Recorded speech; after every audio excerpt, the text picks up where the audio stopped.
Welcome to the 2026 Health Management Intern Program Information Session. My name is Julie Owen and I am the Executive Officer of the Victorian Tasmanian branch of the College. First of all, I'd like to acknowledge the land that we present from and that you join us from today, and also acknowledge the elders past, present and emerging. I'd also like to acknowledge or thank Hester's relationship with the college and the intern program over many years. At the end of the program, you will be able to obtain testimonials from past and current interns via the college website.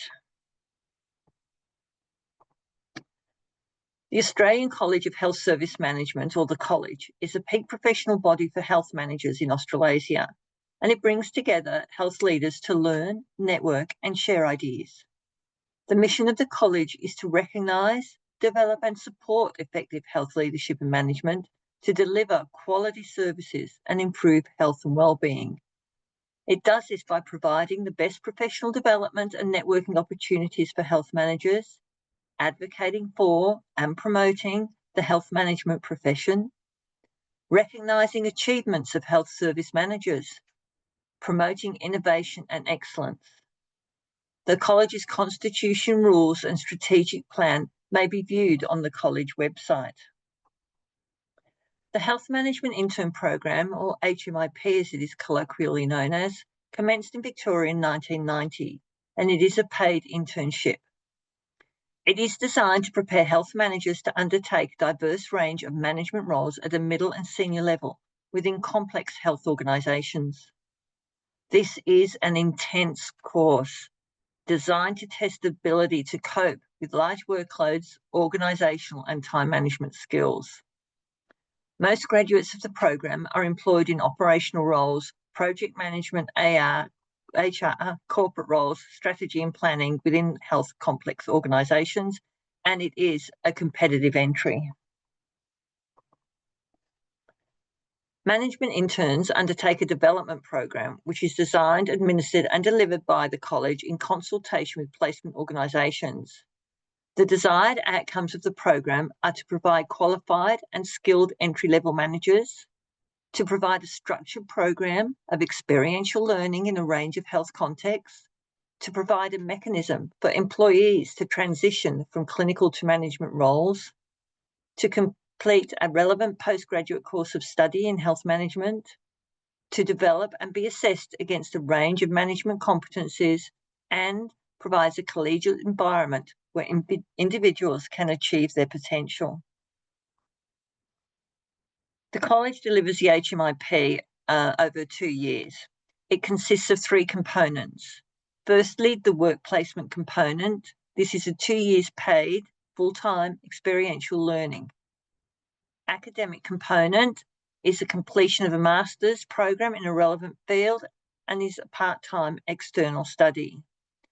The third and final component is a better leadership program, and this is facilitated by the college and comprises participation in an orientation program, professional development days, written articles for the health leader and the college website, ACHSM events as noted in the manual, the annual Asia Pacific Congress interns attend for the full 3 days, participation in the mentoring program, membership to the college over the 2 years of the program, and to graduate from the program, all 3 components must be satisfactorily achieved or completed within the 2 years.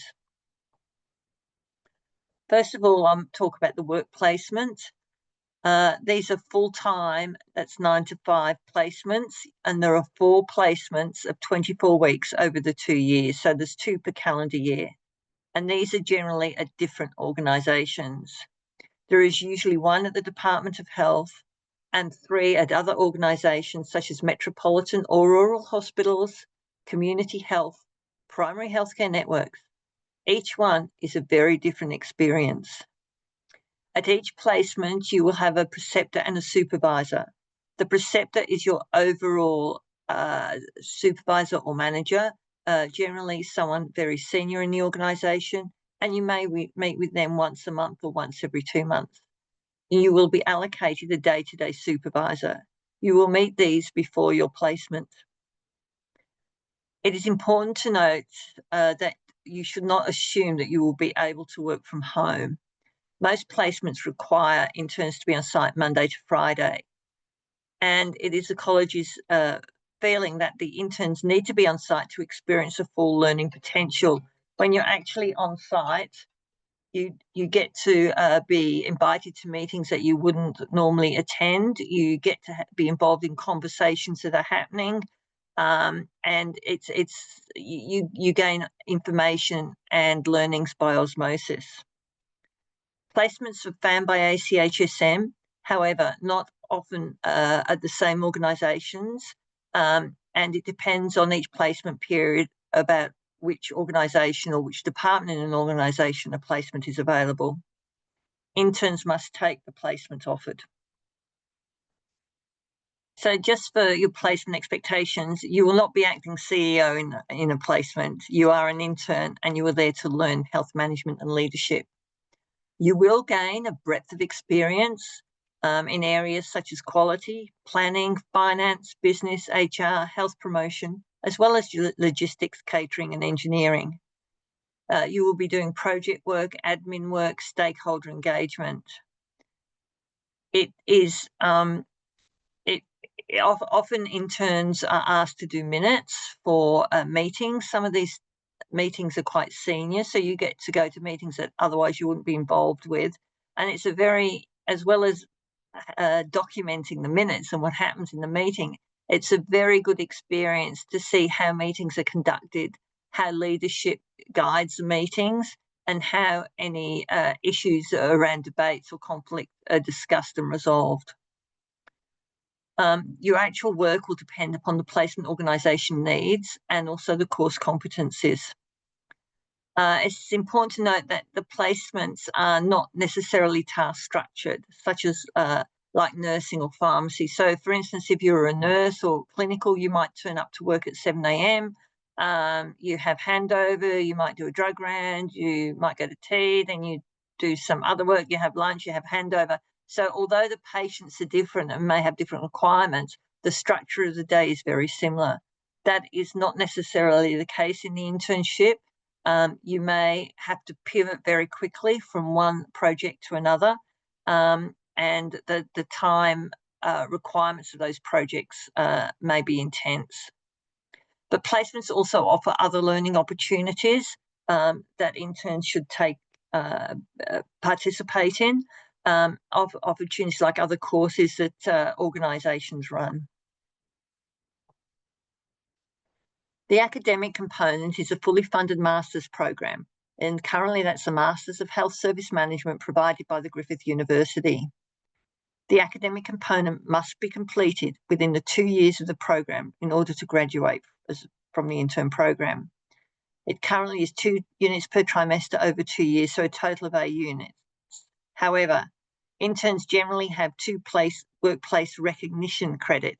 Therefore, 6 subjects are needed to complete the Masters. Other subjects taken at a Masters level or higher may be accepted for credit, but this is determined by the university and the university rules and is done post-enrolment. If an intern fails, repeats, or defers a subject, then the cost of this is borne by the intern. Candidates can apply for the HMIP if they have already completed a master's degree in a relevant health management field, i.e. health service management, health administration, or international health management. This does not include a Masters of Public Health, and as such may be exempt from needing to complete the Masters of Health Service Management and Leadership. Individual potential candidates who fall into this category should contact the Victorian Tasmanian branch to ascertain if an exemption is applicable to them. Full information about the course is available and should be viewed on the Griffith University website. The third component is a better leadership component. And this, as we said earlier, has a number of components. The first one is the orientation program. So for first years, for 2026 first year interns, there will be an orientation program just for them in December. and then they will join the second years for a second orientation program, the first day of the internship in January 2026. There are dedicated intern professional development days and masterclasses. Currently, that's 4 per year. There are the college, the Victorian Tasmanian branch mandatory events, and these are specified in the manual, which is given to successful candidates in December. And these events are breakfast events and webcasts. There are optional PD events such as the Emerging Health Managers. This is at your own cost, and it's a very small cost. And it's highly recommended that interns attend these meetings, as the opportunity for networking and learning is vast. It involves a membership of the college for the 2 years, so everything the college offers is open to the interns, and attendance at the Asia Pacific Congress at the moment, that's in Adelaide in 2026. Interns will also participate in the mentor program. This is where senior members of the college, usually fellows, mentor interns over the 2 years, and a number of networking opportunities that are offered to you. So what makes a good intern? You have to be proactive. You have to go and search for work. If you don't have any work to do, go and find some, ask. You have to be enthusiastic. You have to show that you're interested. You have to appreciate that any experience will give you skills. You get out of it what you put in. You have to have a willingness to learn and understand that you're not the expert. So if you come from a clinical role where you've got, you're highly skilled in a certain clinical area, you won't be that skilled in health management when you start. You've got to be curious. You've got to ask why. You've got to find out, detect things. And that's important to show your enthusiasm, curiosity, and proactiveness to placement supervisors. You've got to be willing to ask questions. So long as questions are asked respectfully, then most people will answer them for you. And you've got to demonstrate that you're hardworking. And given that most jobs after the internship come from placements or via placement contacts, it's important that you make good impressions on your placement organisation. Your placement is assessed using the comprehensive assessment framework.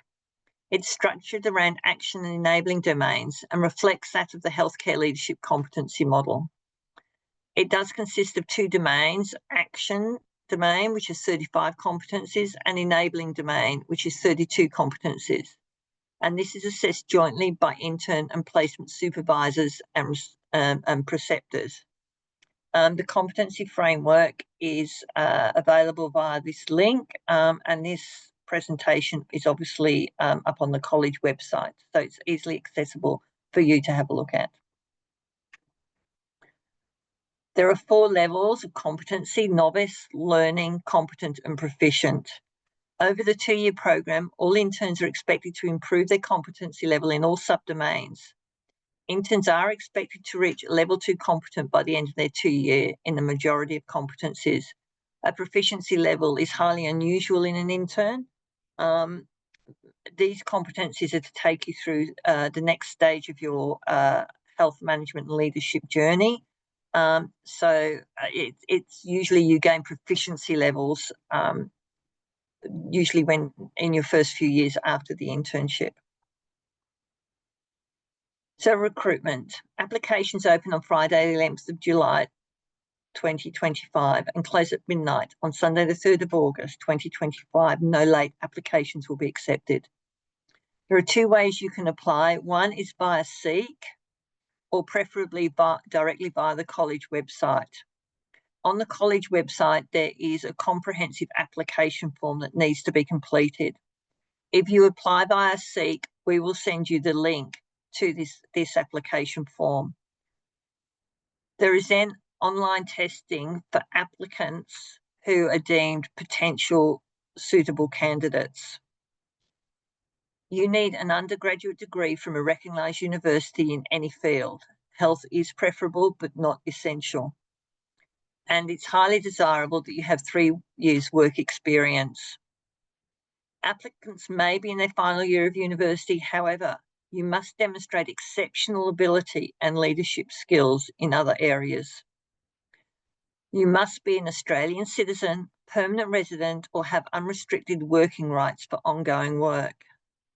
And we do encourage applications from diverse individuals, and please contact me if you've got any specific questions. Candidates who have previously applied for the program and been unsuccessful are eligible to reapply. For successful candidates, there is a one-off program entry fee of $1,200 plus GST. Applicants who are successful to proceed to the interview stage will be required to submit proof of Australian citizenship, permanent residency status, or working rights and academic qualifications. Please read the candidate guidelines on the college website for all the details. For successful applicants, there are some pre-employment checks, such as police checks, working with children if your placement organisation requires one, health clearances, vaccinations. You may need more than one of each during the internship, especially the police check. Some organisations like that, that's a check that's been done within 3 months. The college will reimburse you for any criminal and working with children checks that you need.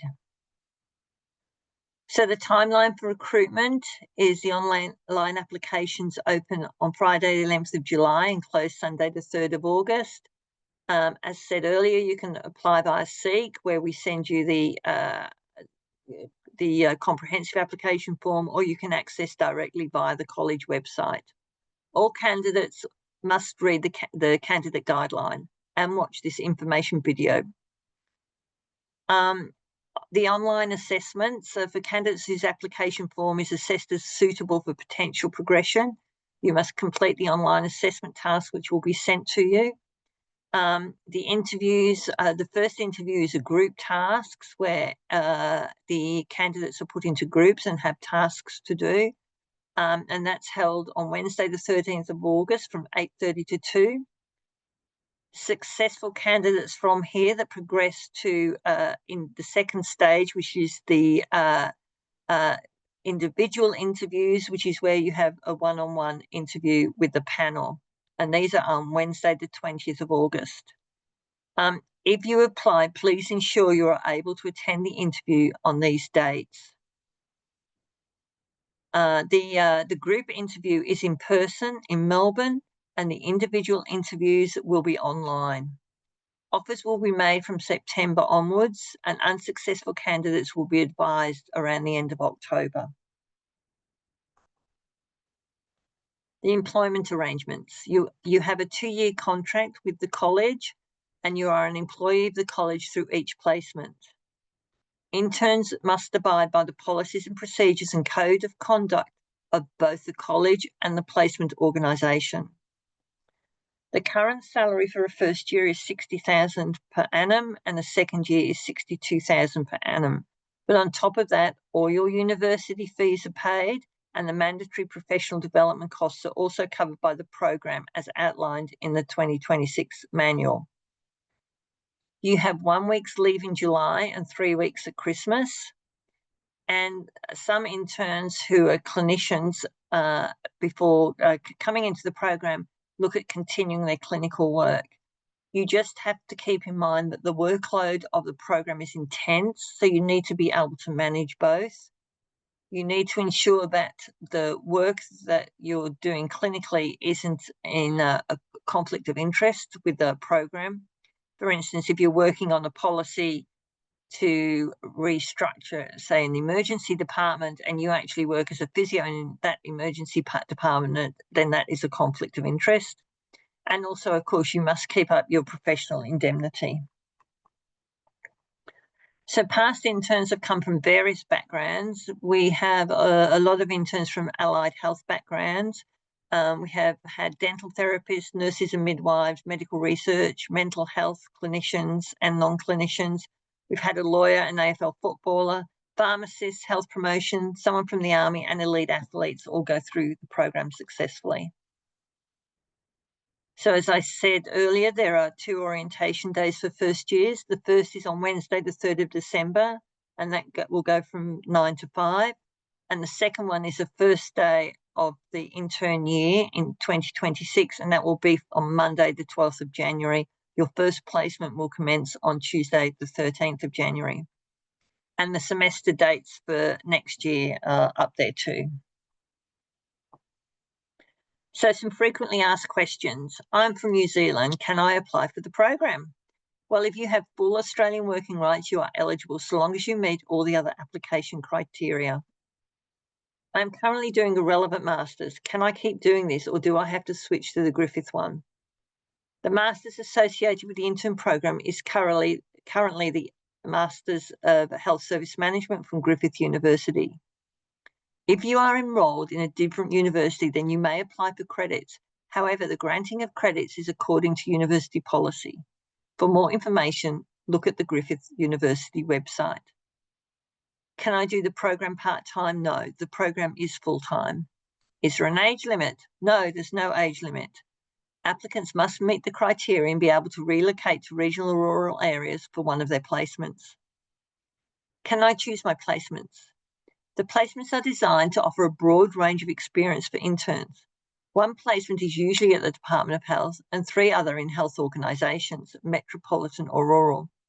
The college organises these placements. However, an intern may express an interest in a particular placement, but there is no guarantee that this will be possible. I am in the final year of my undergraduate degree. Can I apply? Yes, you can apply. However, it is desirable that you also have a minimum of 3 years work experience. You must be able to demonstrate excellence in your undergraduate degree or a high level of leadership experience and skills. If you need more information or are unsure, please contact me on julieowen@achsm.org.au or victoria@achsm.org.au. My phone number is 0490 553 047, and I work Monday, Wednesday and Thursday. Now, just to demonstrate that it's not all hard work and there is some play, these are photos from the Congress of various intern groups. For those of you that recognise the basketballer Luke Langley with some of our interns, and also Ray Martin, a political reporter who presented at the conference with a couple of interns. This is a Congress dinner. It's generally a dress-up affair and lots of fun is had by all, and lots of networking opportunities. So here are some testimonials from interns. And also, if you go to the website, the college website, under the Health Management Intern Victoria program webpage, you will actually see some other testimonials that have been videoed for you to see. On that, I would like to say goodbye, and please do not hesitate to contact me if you need any further information. Thank you.